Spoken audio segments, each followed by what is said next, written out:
Ele passou por 50 modelos e não sentiu nada. A sala inteira respirava luxo calculado. Cristais que cortavam a luz em facetas brilhantes, colarinhos impecáveis, sorrisos ensaiados, o zumbido constante de conversas que flutuavam acima de canapés vazios. Kai observava tudo como quem observa uma vitrine distante, atraído pela perfeição e ao mesmo tempo imune a ela. Havia ali, no entanto, uma tensão que ele não sabia nomear. A repetição das mesmas promessas, beleza, poder, admiração e a certeza de que nenhuma delas lhe pertencia de verdade. Ele estava no centro daquela sala porque sempre estivera. Herdeiro, figura de comando, presença exigida. Sua roupa era cara, seu sorriso num acorde seco. Mas aquilo, mais do que uma obrigação, era um exercício de contenção. Contenção de culpa antiga, contenção de medo, contenção de um desejo de desaparecer entre cortinas de veludo. Por trás dos olhos calculadores havia uma criança que crescera aprendendo que o mundo se mantinha no lugar através de acordos e silêncios. Era mais fácil manter tudo naquele silêncio elegante do que confrontar a própria fragilidade. E então, por 3 segundos, o tempo deixou de obedecer a Kai.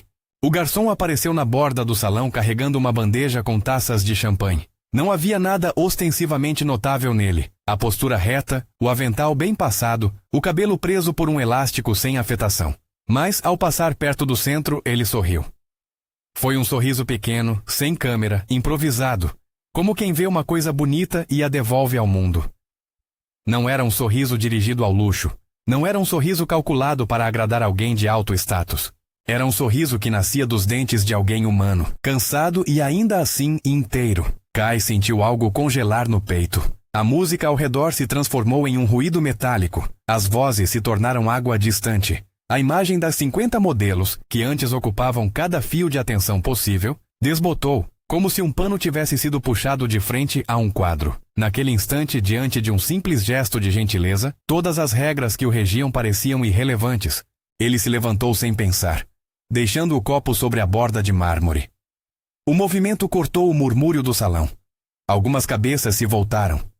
Kai atravessou a sala como quem atravessa um rio de olhares. E por um segundo foi apenas um corpo que aproximava-se de um sorriso. O garçom já havia passado. Frágil, rápido, e desapareceu pela porta dos fundos, onde a luz era menos calculada e o ar trazia o cheiro de rua. Kai correu até a saída. Não era orgulho, não era desafio. Era curiosidade primitiva.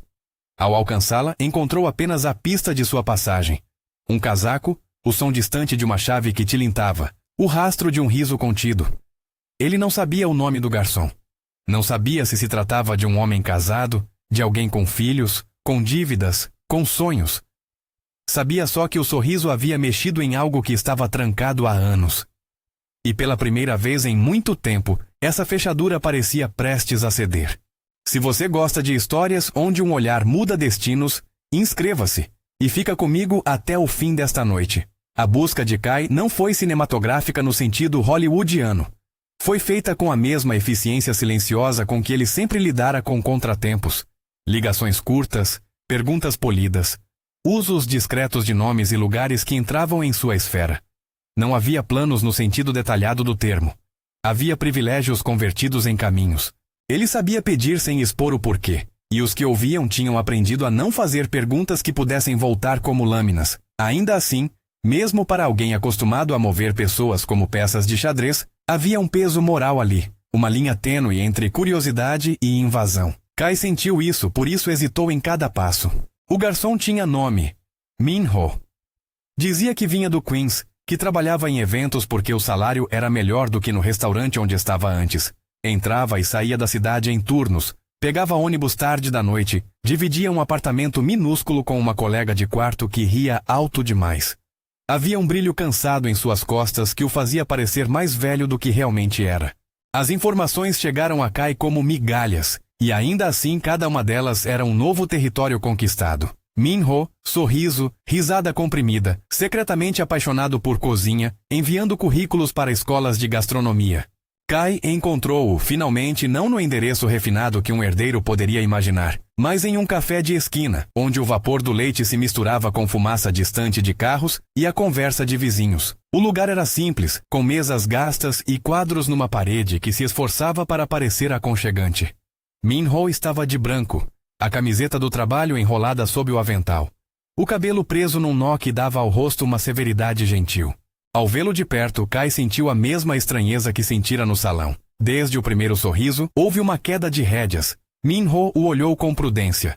Ele se lembrava de rostos diferentes, rostos que vinham de outro mundo. Se havia algo no semblante de Kai que pudesse chamar atenção, era a ausência de invasão, a falta de superioridade explícita.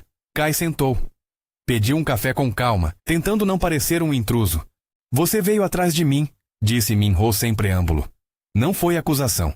Foi constatação. Havia nos olhos dele o cansaço de quem sabia ler intenções.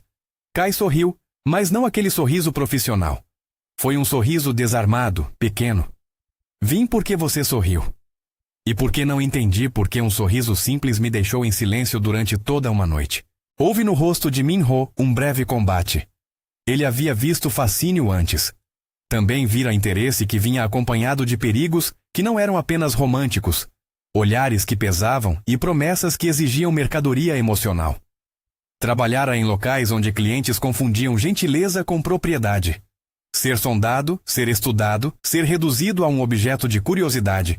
Min-ho sabia a distância certa. Mas também havia algo no modo como Kai falava que não pedia nada em troca.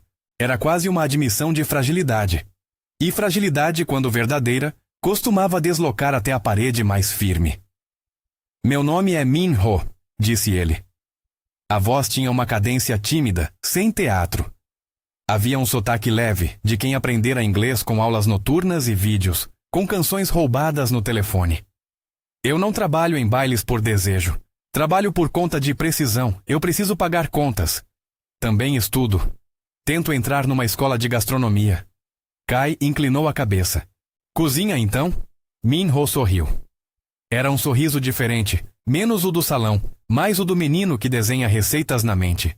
Falou de um tio que o incentivara, de uma tia que cozinhava em fins de semana, de um prato que aprendera a assar e que, na sua lembrança, sempre cheirava a memória de casa. Nada em sua história era grandioso, tudo era, no entanto, sólido o suficiente para fazer Kai prestar atenção. Eles conversaram por horas que se esticaram sem pressa. Falaram de coisas pequenas, cafés que Min-ho preferia, músicas que Kai gostava de ouvir quando queria esquecer o horário. Falaram de coisas maiores também. Kai falou de uma infância em que aprendera a controlar feridas com ordens e planilhas, sem elogiar. Min-ho falou de uma mãe que nunca tivera tempo de aprender a confiar nas promessas. Em cada revelação havia um cuidado taciturno. Kai corria o risco de expor demais ao usar seu lugar para impressionar. Min-ho corria o risco de esconder demais por medo de se tornar presa. O encontro foi consensual em todos os sentidos. Quando, por volta da meia-noite, suas mãos se tocaram ao dividir uma porção de sobremesa, Min-ho sorriu e não havia nenhuma pressão, apenas curiosidade mútua. A noite terminou com um aperto de mão que durou mais do que o combinado, e ambos sentiram que algo tênue começava a se formar, uma espécie de ponte improvisada montada com sinceridade e cautela. Kai voltou para o mundo dele com a sensação de um segredo bom demais para ser guardado sozinho. Para um homem que aprendera a medir cada palavra, Min-ho era a primeira coisa que não cabia em planilhas e contratos. Ele sabia, no entanto, que a vida que vinha com seu sobrenome era um peso que não se podia esconder sob um casaco elegante. Existiam vozes no universo de Kai que ainda não haviam sido silenciadas. Existiam olhos que vigiavam interesses como o próprio fígado vigia o corpo. Havia uma linha tênue entre a proteção e a invasão, e Kai ainda não decidira em qual lado ficaria. Min-ho, por sua vez, voltou à sua rotina com cautela. Contou para ninguém sobre a estranheza de ser visto por um homem tão oposto ao seu mundo. Havia nos dias seguintes bilhetes que ele guardou na carteira e que não sabia se eram luzes ou armadilhas. Mensagens curtas de Kai convidando para um café, elogios sobre um bolo que, Min-ho confessava, havia improvisado para o aniversariante errado num evento semana passada. Ele não sabia se deveria se deixar levar. Existia um ensinamento prático que vinha de noites de trabalho. Quando alguém te oferece um atalho, o preço costuma aparecer depois. Os encontros se multiplicaram, mas sem pressa. Havia uma delicadeza nas visitas de Kai. Ele sabia esperar, pedir permissão e parecia entender quando Min-ho precisava de distância. Em conversas curtas, Min-ho contou breves tratos de sua vida, que pagava as contas de um pai ausente, que ajudava uma vizinha que cuidava de uma neta, que uma vez cozinhara para um abrigo e viu a diferença que um prato quente fazia. Em resposta, Kai falou pouco, Mas quando falava, expunha-se com intenção. Não era só charme, era revelação. Admitiu ter coisas no passado que o pesavam. Usou a palavra sombra para descrer dos próprios atos, e a confissão teve um efeito quase físico em Min-ho. O medo, contudo, não desapareceu. Havia dias em que Min-ho olhava por cima do ombro, trabalhava com colegas que tinham suas próprias histórias, Jaime, que aprendia a ser chefe de serviço, Maia, que dividia o apartamento com piadas e chá. Eles eram seu chão. Nem um sorriso de Kai podia substituir os riscos de suas noites. E ainda assim, quando Min-ho olhava para o homem que surgira daquelas luzes frias do salão para sentar com ele entre xícaras comuns, sentia uma possibilidade de ser visto sem peso. O dia em que Kai abriu mais do que havia aberto até então foi sombrio e claro ao mesmo tempo. Estavam no parque, num banco que não lembrava o barulho do trânsito, cercado por árvores que começavam a perder as folhas. O outono tingia as calçadas de dourado, e havia por ali crianças que corriam como se não houvesse economia que as determinasse. Kai observava uma menina que tentava segurar a pipa, o rosto corado de esforço, e algo nele ruiu. Eu não quero o que minha família tem, disse Kai de repente. Sua voz tinha a aspereza de quem rompe um objeto interno. Não do jeito que foi feito, não com o custo que teve. Min-ho ficou em silêncio. Ele poderia ter pedido explicações vazias, em vez disso deixou que Kai falasse. As palavras que vieram não foram detalhadas no modo crítico. Não houve mapas de operações ou nomes de encontros, apenas o reconhecimento de que coisas aconteceram, que decisões foram tomadas por gerações, e que por mais que seu pai afirmasse que preservar o império exigia tudo, Kai sentia no estômago a necessidade de diferir. Era um confessionário sem absolvição, e isso o tornava honesto. Eu não sei como reescrever isso sozinho, continuou ele. Mas sei que quero tentar.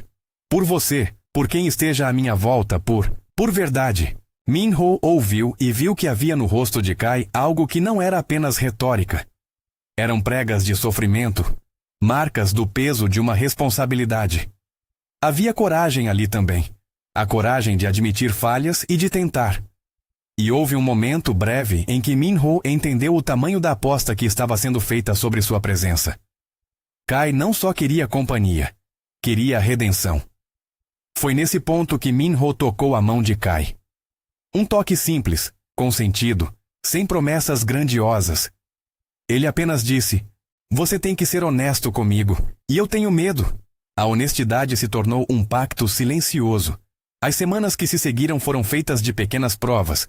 Kai cancelou uma noite que poderia tê-lo levado a um evento que ele sabia ser de interesse do pai. Ofereceu ajuda para pagar um curso de Min-ho, sem alarde e sem publicidade. Conversavam sobre comida, sobre as coisas que podiam ser mudadas sem romper com a segurança das pessoas ao redor. Havia momentos de ternura e momentos de desconforto, quando Min-ho encontrava um mensageiro no trabalho que o fitava demais. Quando Kai chegava ao apartamento à meia-noite com olhos que denunciavam vigílias. Havia, no entanto, uma outra presença sempre à espreita. O pai de Kai. Ele não era uma figura caricata. Era um homem acostumado a traduzir afetos em dever. Quando soube, por caminho que Kai jamais detalhou, que o filho se relacionava com um garçom, não reagiu com palavras doces. Reagiu com rigor. Para ele, qualquer desvio do plano herdado, e um filho apaixonando-se por alguém fora de círculo, era uma fissura que poderia inspirar riscos. A própria noção de um arranjo estabilizava sua visão de mundo. A vida era um mapa de posições, e amor fora de convenções era contingência que sua geração não se permitia. Kai tentou, no início, encobrir o que pôde. Havia lealdades antigas, e ele sabia que expor cada detalhe poderia abrir feridas que o pai, acostumado ao comando frio, não toleraria. Mas a verdade tem a qualidade de emergir quando pressionada. Havia quem notasse, nos corredores da família, o brilho diferente nos olhos de Kai. A frequência com que seu pensamento vagava para cafés e sobremesas, para as risadas de um homem que não pertencia ao círculo. O primeiro sinal para Min-ho não foi uma ameaça direta. Foi uma visita inesperada na portaria do prédio onde morava. Um homem bem vestido perguntou sem muitos rodeios se Min-ho sabia manter distância de certas amizades.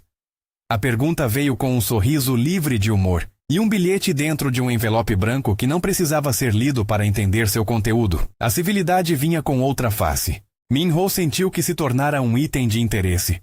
Um objeto que poderia ser usado como moeda de troca, ou pior, descontado. Ele guardou o envelope. Não contou a Kai de imediato. Havia um instinto de proteger a si mesmo e havia também o medo de ser percebido como um transtorno. Trabalhar no serviço de eventos lhe ensinara a resolver situações com discrição, e Min-ho aplicou a técnica. Bloqueou números, mudou rotas para voltar para casa, pediu a Jaime que lhe cobrisse um turno. Mas aonde quer que fosse, havia a sensação de olhos que o perscrutavam. O aviso tácito virava uma sombra. Quando finalmente contou a Kai, a reação foi um vendaval contido. Kai ouviu, arrancando cada palavra com a mesma concentração que alguém usa para desarmar uma bomba. Houve silêncio depois que Min-ho terminou, e o silêncio de Kai foi de quem está medindo opções. Eu não vou deixar que te machuquem, disse ele finalmente. Era promessa e ameaça ao mesmo tempo. A mão de Kai fechou-se sobre a de Min-ho, como se quisesse transferir proteção. Min-ho analisou aquilo com olhos cansados. Não quero que você me proteja do seu jeito, disse com firmeza. Eu não quero viver vigiado. Eu não quero ser peça em nenhum tipo de experimento. Eu quero escolhas. Eu quero saber que, se algo acontecer, não é porque alguém decidiu que era útil ao plano. O afastamento que se seguiu não foi imediato. Foi uma sucessão de hesitações. Min-ho começou a recuar em pequenos gestos. Aceitava menos convites, inventava desculpas para não ir a eventos, se esquivava de almoços. Kai notou, sentiu o puxão e tentou compensar com gestos concretos que não parecessem desmedidos. Enviava livros sobre culinária, pagava uma aula que Min-ho desejava, oferecia um contato que poderia facilitar sua entrada na escola de gastronomia. Nada disso, porém, apagava o medo de Min-ho, nem justificava as necessidades do pai de Kai. Houve uma noite em que Min-ho, sem alarde, foi até a pequena cozinha do apartamento e deixou um bilhete em cima da mesa. Era curto. Dizia algo como, preciso de tempo, por nós, por mim. Me perdoe. Kai encontrou o bilhete e sentiu cada palavra como uma lâmina. Não eram medidas rígidas que seguiam um roteiro. Eram escolhas humanas que exigiam custos. A decisão de Min-ho ecoou de maneiras que nenhum dos dois previu. Para Kai, a distância foi uma dor aberta, uma lembrança constante de que amor, mesmo quando nascido de um sorriso, encontra muros. Para Min-ho, o afastamento foi uma defesa, uma tentativa de retomar autonomia. Ambos sofreram, ambos tentaram negociar consigo mesmos, o que significavam nostalgia e responsabilidade. Ainda assim, havia algo que não se quebrara. A convicção de Kai de que precisava fazer diferente. Não era só por Min-ho. Era também por um desejo de reparar fissuras que atravessavam a sua família como rachaduras antigas. Mas a mudança custava. Mudança exigia tempo, exposição, perda de privilégios. Para alguém cujo mundo sempre girara em torno de segredos eficientes, a transparência era uma radicalidade. E, no entanto, o mundo que o cercava, as pessoas que observavam, as alianças que se recomponham, não esperou pacientemente pela transformação. A notícia de que Kai havia se apegado a alguém fora chegou aos ouvidos do pai como uma cortina que precisava ser restabelecida. Não houve um ultimato explícito. As gerações antigas raramente dão ordens que possam ser contestadas em público. Preferem criar mecanismos que façam o filho renunciar por conta própria. Havia bilhetes, conversas ríspidas no corredor da casa, olhares longos em jantares que Kai partilhava com quem restava leal. Cada gesto era um aviso. O aviso terminou por atingir alguém que não fazia parte daquele mundo. Min-ho, voltando de um turno mais longo, encontrou a porta do apartamento encostada.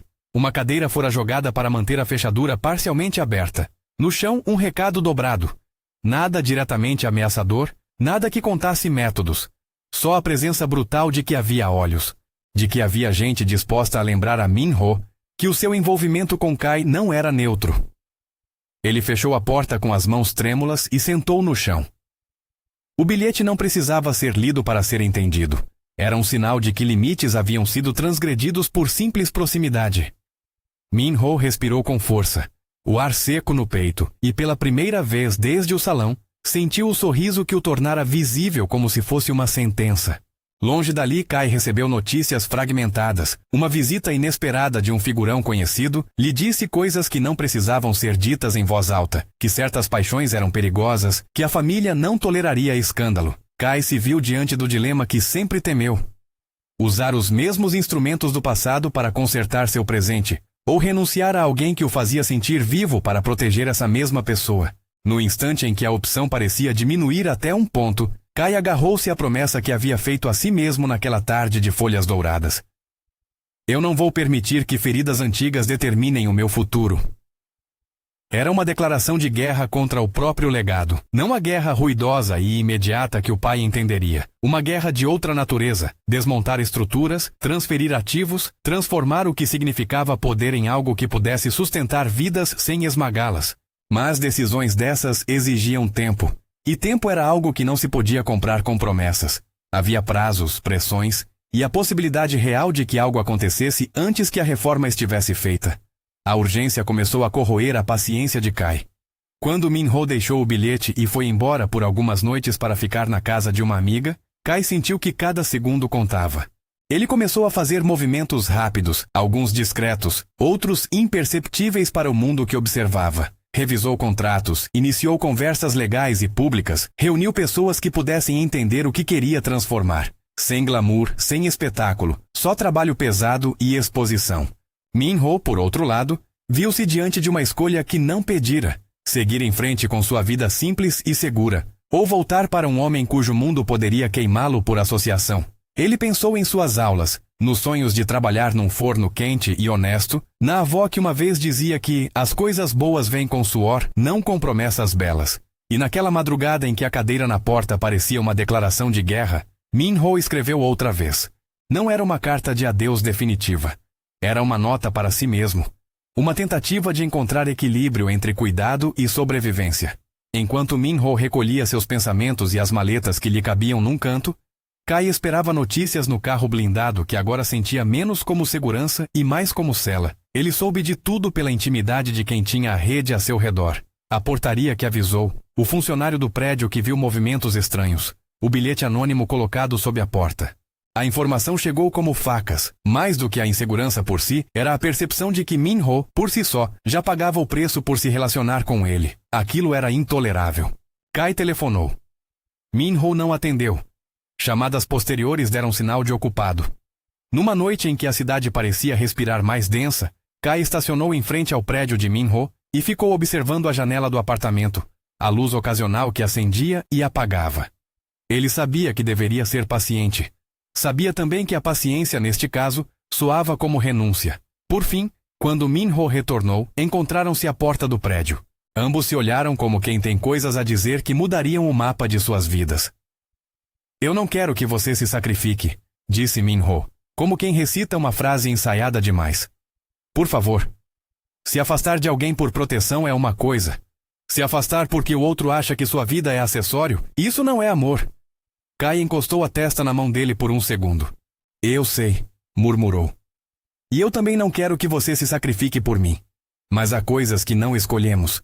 Eu estava disposto a lutar por você, de outro modo. Não com violência, com mudança. Min-ho pressentiu a sinceridade e a verdade. Mas também pressentiu o tempo. Mudar não era um gesto, era um processo. E processos costumam ser longos e dolorosos. Ele havia pensado em partir, em desaparecer da vida de Kai por um tempo, até que as coisas esfriassem, até que se encontrasse um canto seguro. Mas sempre, quando fechava a porta para testar essa possibilidade, via o rosto de Kai nos reflexos das vitrines e sabia que a distância doía muito mais do que a vigilância. A noite acabou sem decisões definitivas. No dia seguinte, uma nova peça entrou no tabuleiro da vida de Min-ho. Um cartão com um nome conhecido do pai de Kai. Não havia texto, só a presença do cartão. Um lembrete de que o mundo de Kai e seu legado não aceitavam desvios sem reagir. O efeito sobre Min-ho foi imediato. A sensação de que, por estar com alguém como Kai, sua vida se tornara uma linha delicada sobre um abismo. Ele começou a repensar o lugar que ocuparia nas falas públicas, nas noites de trabalho, nas aulas que planejava. Kai viu isso e sentiu o chão abrir. Havia promessas, havia mudanças, mas talvez não houvesse tempo suficiente para mudá-las sem ferir quem amava. A responsabilidade que sentia não era romântica, era pesada, concreta, urgente. A consciência de que seu pai, por zelo ou medo, poderia usar meios que destruiriam qualquer ponte que construíssem, tornou a luta mais desesperada. E então, numa tarde em que Min-ho voltava de um turno, o que ele encontrou não foi apenas linhas frias de aviso. Havia uma presença física que não se explicava apenas por interesses. Um mensageiro deixou um objeto simples na mesa da cozinha. Uma lembrança de que o mundo de Kai poderia alcançar o mundo de Min-ho. Era um gesto que não precisava ser violento para ser violador. Não houve violência explícita, houve intimidação. A mensagem, clara, falou sem palavras, para que Min-ho entendesse que continuar com Kai tinha um preço. Naquele instante, as duas vidas tremeram de maneira diferente. Kai sentiu a urgência de agir com pressa e cuidado. Min-ho pensou em fugir e se proteger. Entre os dois, o amor nascia com força e vulnerabilidade. E ambos sabiam que o próximo passo definiria não só um relacionamento, mas o destino de escolhas maiores. O telefone tocou. Kai atendeu com a voz que tentava permanecer calma. Do outro lado, a voz de um enviado, cortês, sem emoção, perguntou quase como serviço. Qual é a sua prioridade, senhor? Proteção? Distanciamento? Ou seguir adiante e aceitar as consequências? Kai não respondeu de imediato. Olhou para a janela, para o céu cinza que não prometia chuva. Pensou em toda a responsabilidade que carregava, nas vidas que dependiam de suas decisões. Pensou em Min-ho, naquele sorriso que, meses antes, havia parado o tempo de um homem acostumado a mandar no próprio mundo. A resposta de Kai foi simples e crua. Eu escolho a verdade. E vou lutar para que a verdade não destrua quem eu amo. Do outro lado da linha não houve entusiasmo. Havia reconhecimento de que a escolha significava ruptura e que ruínas poderiam seguir, mas a escolha estava feita. E no silêncio após a declaração, algo nos dois mundos mudou. Uma corrente fora lançada, com forças contrárias prontas para medir seu peso. Min-ho, naquela mesma noite, sentou-se à mesa com as mãos juntas. O bilhete que deixara antes ainda estava ali, amassado, e ao lado, o cartão anônimo. A respiração dele soava como quem encara um abismo. Em sua cabeça, imagens cruzavam. A menina com a pipa, os bancos do café onde riam, a sala de cristal onde havia tudo e nada. Ele era ao mesmo tempo pequeno e irreversivelmente grande, porque o amor que recebia não se enquadrava em promessas fáceis. A história, naquele ponto, se abria para decisões que não tinham volta simples. Ambos sabiam que optar por permanecer juntos traria consequências, e que optar por se afastar poderia ser tão devastador quanto qualquer confronto. O mundo de Kai oferecia meios para resolver problemas, mas usar esses meios significaria tornar-se aquilo que ele mais temia. O mundo de Min-ho exigia que ele preservasse a própria autonomia, mesmo que isso significasse perder o homem que o fazia sentir visto. Ao fechar os olhos, Min-ho lembrava do sorriso que o fizera enxergar diferente no salão. Era como uma chama, bonita, perigosa, e ele soube, com uma clareza que doía, que qualquer movimento futuro exigiria sacrifícios e coragem. Alguns sacrifícios seriam públicos, outros privados. Alguns curariam, outros feririam. Quando a noite se aprofundou e as ruas lá fora se acalmaram, Kai dirigiu até o café onde tudo começara. A vitrine refletia a cidade adormecida, e dentro, o barista varria o chão com gestos mecânicos. Kai sentou numa mesa e ficou olhando para o nada, como se as decisões fossem palavras que precisassem de tempo para se compor. Ele não queria ordens do pai, não queria que Min-ho pagasse por sua herança. Queria apenas ser capaz de transformar o que herdara em algo novo, sem que o preço fosse necessariamente a perda daqueles que amava. Mas havia um inimigo declarado: o tempo. Ele pressentiu que haveria momentos em que sacrifícios teriam de ser feitos antes que reformas pudessem florescer. E pensou pela primeira vez na possibilidade de que, para proteger Min-ho, talvez a renúncia fosse a escolha mais honesta. A ideia apavorou-o.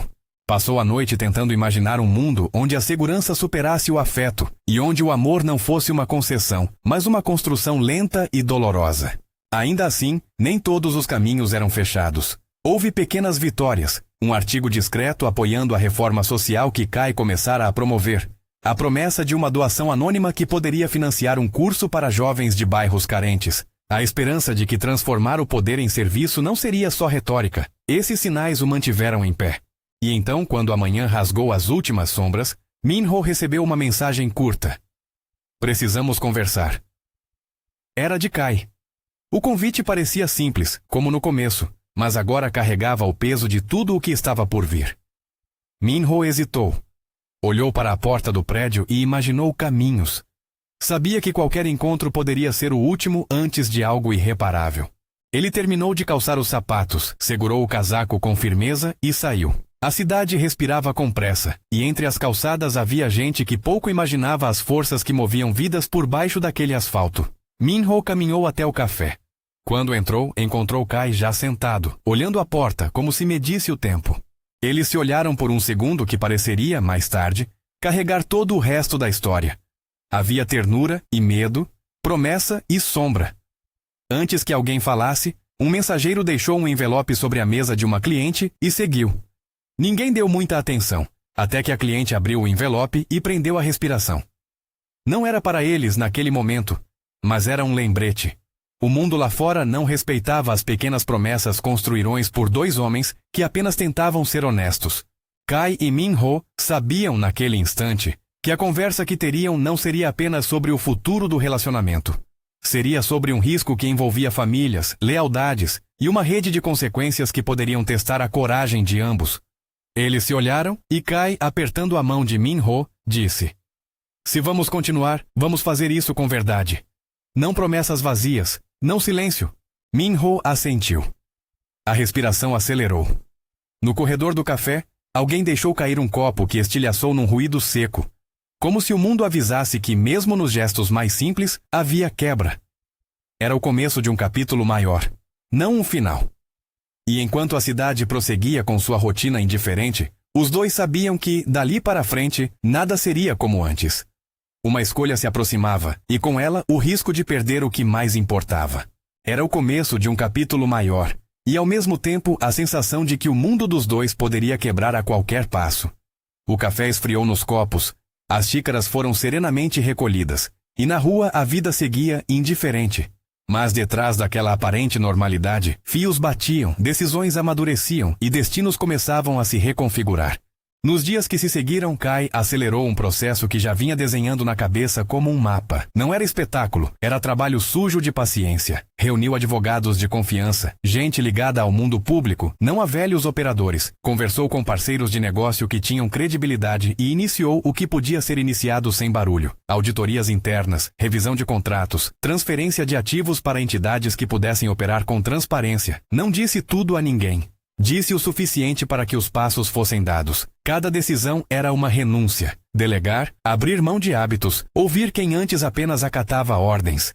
Enquanto isso, Min-ho tentou manter a própria vida. Voltou às aulas, cozinhou para vizinhos que lhe pediam um prato por curiosidade, pegou menos turnos em eventos grandes e mais turnos em cafés pequenos, onde podia olhar o rosto das pessoas sem medo. Jaime cobrava um boato com piadas secas.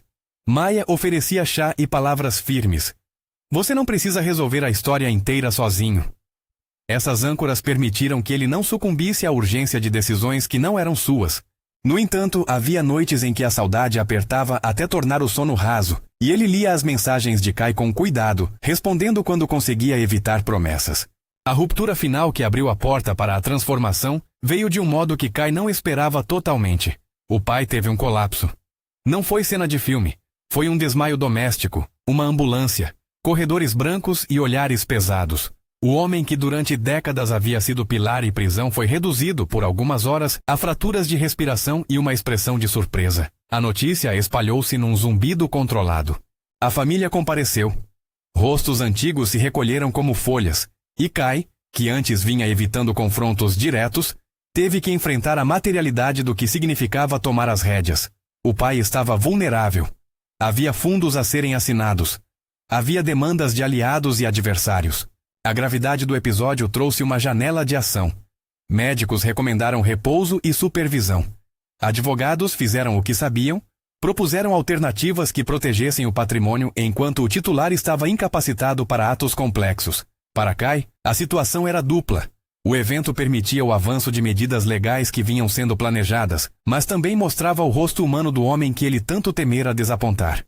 No leito do hospital, vendo o pai imóvel e magro, Kai sentiu uma mistura de alívio e culpa. A condição que lhe dava poder era a mesma que lhe puxava as entranhas. Ele tomou a decisão de abrir publicamente parte do que estava fazendo, não para exibir penitência, mas para dar a seus passos o que sabia que o mundo pediria. Provas. Anunciou a criação de uma fundação com foco em oportunidades para jovens de bairros carentes, educação técnica e programas de formação em gastronomia. Nomeou um conselho misto, com executores, líderes comunitários respeitados e profissionais longe de suspeitas, e encaminhou doações verdadeiras, aquelas que podiam ser rastreadas e auditadas. fechou, numa sequência de medidas, negócios que eram claramente áreas cinzentas, transferiu ativos para trusts, cujo objetivo explícito era financiar projetos sociais, colocou processos de compliance em prática. Nada disso foi feito com alarde sensacionalista. Foi trabalho visceral, com reuniões longas, planilhas, renúncias de curtíssimo prazo. As reações foram variadas. Havia desconfiança. Será que é golpe de marketing? Perguntavam alguns. Havia raiva. Traição aos antigos aliados, bradavam outros. E havia entusiasmo contido entre ONGs e líderes comunitários, que viam naquelas verbas uma possibilidade real para projetos engavetados. Para Min-ho, as reportagens e publicações que começaram a aparecer nas redes e médias foram desencontradas. Por um lado, o alívio de que Kai agia. Por outro, o velho medo de que mudanças fossem superficiais. Ele acompanhava tudo com distância. Os primeiros meses foram de costura e resistência. Kai teve que abrir mão de privilégios que nunca imaginara ceder. Festas, assentos de honra, o controle absoluto de quem entrava em certos ambientes. Em reuniões públicas, ele aprendeu a ouvir sem transformar questionamentos em ordem. Havia noites em que, sozinho, fechava a janela do escritório e se perguntava se tudo aquilo chegaria a tempo. A família acusou golpes nas conversas domésticas. Aliados antigos fizeram pressão por lugares administrativos. Kai perdeu gente ao seu lado que preferia o antigo modo de operar. Perder para alguém que sempre colecionara lealdades por interesse foi dor legítima. Min-ho, por seu turno, resistiu a se deixar influenciar por primeiras aparências. Quando ouviu falar da fundação e da clínica de formação que começava a operar com escolas de culinária parceiras, foi ver com os próprios olhos. Entrou no centro em uma manhã cinzenta, primeiro como voluntário eventual, depois com mais frequência. Viu crianças que nunca tinham provado um pão assado quente, professores que emocionavam com métodos rudimentares mas eficazes, e cozinheiros que ensinavam técnicas com paciência. Na cozinha improvisada, Min-ho achou uma espécie de lar. Cozinhar para mãos pequenas, ensinar como amassar massa, ver olhos brilharem ao provar um simples bolo de banana. Aquilo o reconectava com um sentido prático e honesto. Houve um momento semanas depois em que Min-ho toparia com Kai no mesmo espaço, sem pompas. Kai trabalhava lá sem holofotes, participando de reuniões do conselho, ouvindo relatos de diretores de escola, conversando com mães. Ele não exigia atenção. Aceitava a humildade do suor alheio. Foi a primeira vez que Min-ho viu o homem que outrora só conhecera em ternos e jantares pedir orientações a uma educadora de infância sobre como montar um programa de alimentação escolar decente. A cena, para Min-ho, foi como desmontar uma crença de uma só vez. Talvez a mudança não fosse só discurso, mas confiança não se reconstrói num só dia. No começo, Min-ho manteve uma distância protetora. Aceitou participar de oficinas de cozinha para jovens, mas recusou convites para jantares e ficou atento a qualquer movimentação estranha. As perguntas de pais e colegas, os olhares da comunidade, a sensação de que qualquer passo seu seria escrutinado, tudo isso mantinha uma camada de proteção entre ele e Kai. Ainda assim, havia pequenas trocas. Quando uma criança do centro chamou Min-ho de mestre, ele sorriu e uma foto apareceu no mural da cozinha onde apareciam as mãos dele e as mãos de uma menina espalhando massa. A imprensa notou a mudança. Havia matérias de opinião, colunas que tentavam decifrar se aquilo era redenção ou manobra. Kai, que aprendera a lidar com olhares de cálculo, preferiu deixar as ações falarem.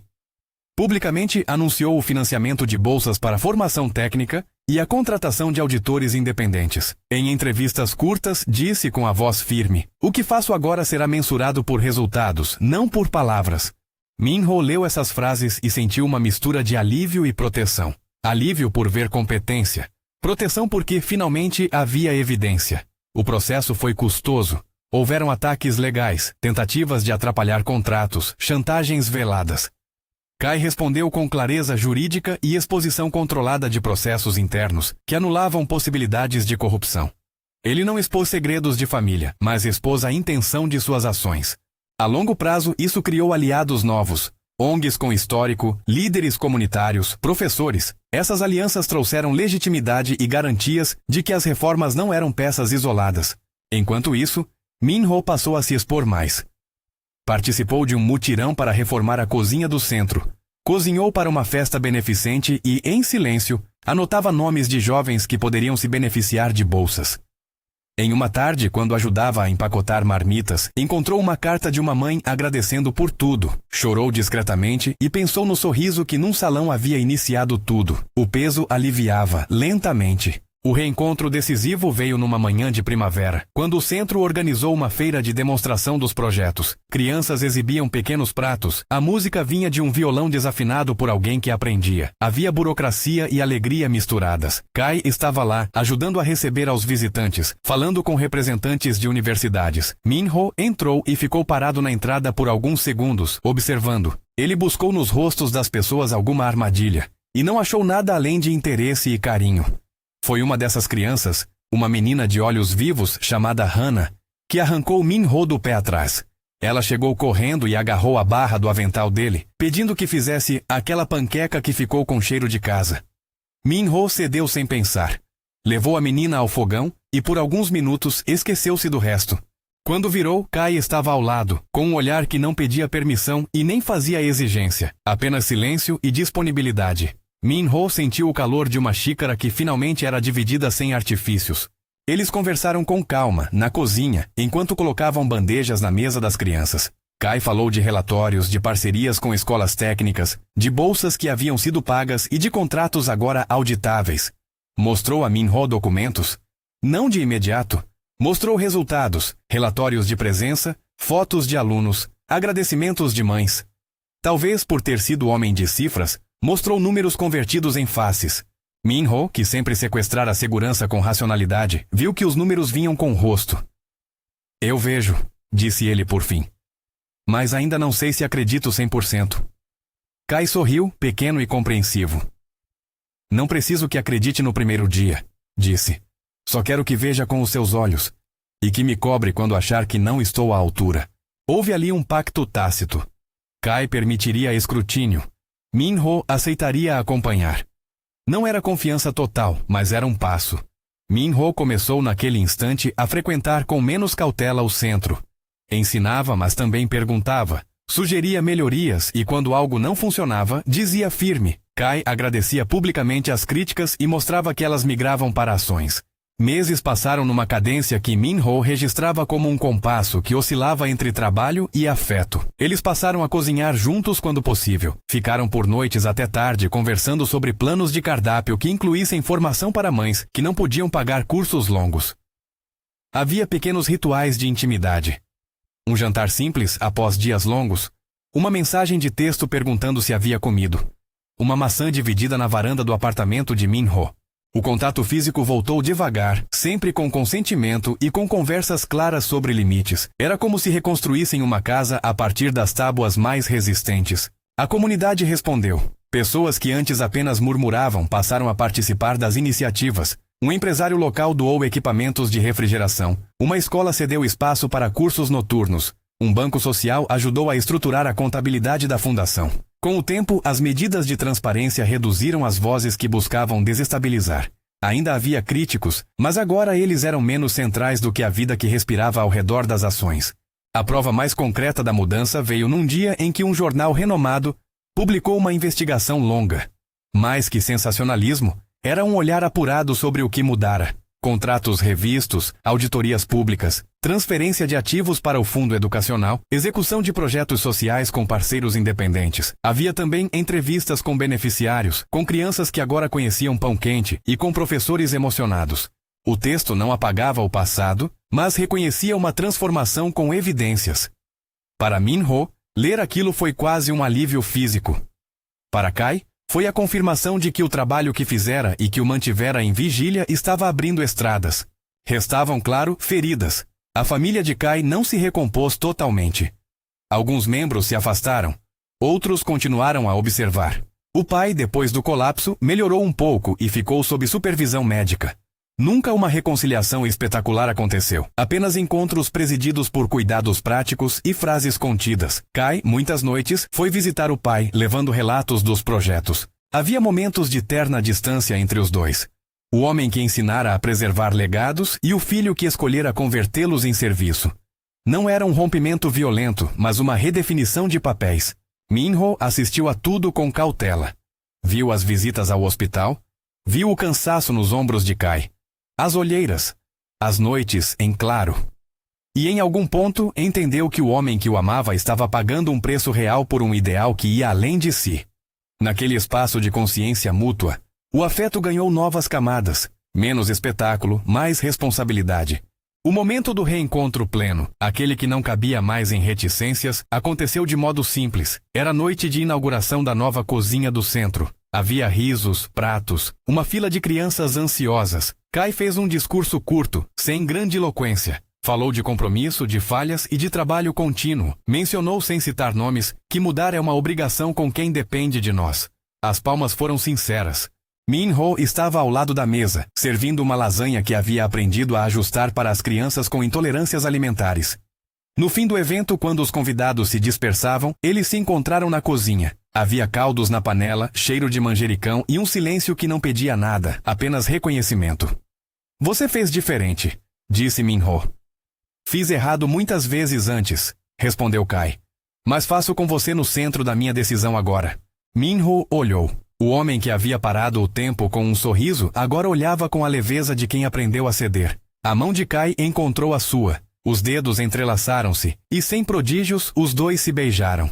Não foi um beijo de grandes gestos. Foi um beijo que cabia naquele lugar, cercado por pratos e por crianças cochichando na fila para a sobremesa. Houve consentimento, houve um suspiro livrado de culpa. A vida a dois retomou um ritmo mais realista. Eles aprenderam a combinar agendas, a negociar presença. Min-ho ganhou uma vaga como instrutor voluntário permanente no centro. Kai encontrou tempo para compromissos públicos, para reuniões e para estar ao lado dele. Houveram discussões, como em qualquer relação que respira. Às vezes, Min-ho queria sair e esquecer todas as responsabilidades. Outras vezes, Kai se via assolado por deveres que não rendiam descanso. Mas sempre havia conversas claras. Não hoje. Preciso de você. Me perdoa. A honestidade virou músculo. Meses viraram um ano. O centro cresceu devagar, com critérios. Seguiu ao ditado, com contas públicas e iniciativas que demonstravam impacto. Jovens conseguiram bolsas em escolas técnicas. Pais viram filhos com novas perspectivas. Em noites calmas, Kai e Min-ho sentavam na cozinha do pequeno apartamento de Min-ho e planejavam menus para eventos do centro. Discutiam candidatos para bolsas e, sem alarde, traçavam uma vida que, outrora, soaria impossível. A cena final da transformação veio numa manhã de verão, quando decidiram se casar. Não subiram ao altar de uma catedral resplandecente. A cerimônia foi no próprio centro comunitário, rodeada por mesas, panelas e crianças que haviam crescido com o programa. Só compareceram pessoas que faziam sentido. Amigos verdadeiros, lideranças locais, Jaime e Maia, alguns membros da família de Kai que aceitavam a nova direção, professores que haviam visto os resultados. O pai de Kai não pôde comparecer por questões médicas profundas, mas deixou uma carta onde reconhecia, com palavras economizadas, que o filho estava buscando um caminho que ele não sabia oferecer. Era um gesto contido e, para Kai, uma dolorosa libertação. A cerimônia foi simples. Prometeram não grandiloquências, mas compromisso. Prometeram transparência, trabalho conjunto e respeito pelas escolhas. Trocaram alianças discretas e Hannah, agora uma das meninas do centro, já um pouco mais velha, foi quem trouxe as alianças numa bandeja. Houve risos, lágrimas e quando finalmente trocaram o beijo, a sala explodiu em aplausos tímidos e sinceros. No fim, quando a festa morreu em conversas e pratos vazios, Kai e Min-ho ficaram sentados num banco do parque que ficava ali perto. Por trás deles, o centro brilhava com luzes amenas. Crianças corriam com lanternas improvisadas. Voluntários recolhiam panelas. Kai olhou para Min-ho e sorriu do jeito que o havia parado no salão meses antes, com uma modificação essencial. Havia paz naquele olhar. Lembra do primeiro sorriso? Disse Kai voz baixa. Min-ho riu e havia uma ternura exata em seu rosto. Como poderia esquecer? Agora, quando você sorri, o mundo também muda, disse Kai. Min-ho pousou a cabeça no ombro dele. As luzes ao redor tremeluziam como promessas que haviam se tornado rotina. Não era perfeição, era trabalho, tempo e renúncia. Havia perdas no percurso, sonhos que se transformaram, e novas responsabilidades que, de certo modo, eram mais vastas do que dois corações podiam carregar. Mas havia também algo mais sólido, escolhas repetidas, prova após prova. A comunidade havia virado testemunha de uma mudança que não vendia glamour, mas que devolvia dignidade. Ao longe, uma criança soltou uma pipa que subiu num céu limpo, e por um instante a pipa cortou o brilho urbano. Kai e Min-ho riram, porque entenderam que a vida que escolheram era justamente aquilo: achar beleza no gesto simples, fazer com que um sorriso genuíno valesse mais que todo o ouro do salão. Eles sabiam que nem tudo estava resolvido, que cada novo dia traria desafios, mas por ora havia um sentimento raro de vitória, não sobre inimigos, mas sobre o medo. Naquele parque, com as mãos entrelaçadas, eles renovaram uma promessa que começou com um gesto pequeno: cuidar um do outro sem renunciar ao mundo que precisavam consertar. E o sorriso que interrompera uma sala de cristal virou, cuidadosamente, o mesmo sorriso que iluminava panelas e alimentava esperanças. Se essa história tocou você, deixa seu like, se inscreve e conta aqui nos comentários. Qual cena te destruiu mais? O sorriso que começou tudo, a despedida por segurança ou o reencontro no centro? Compartilhe com alguém que precisa acreditar que mudança é possível.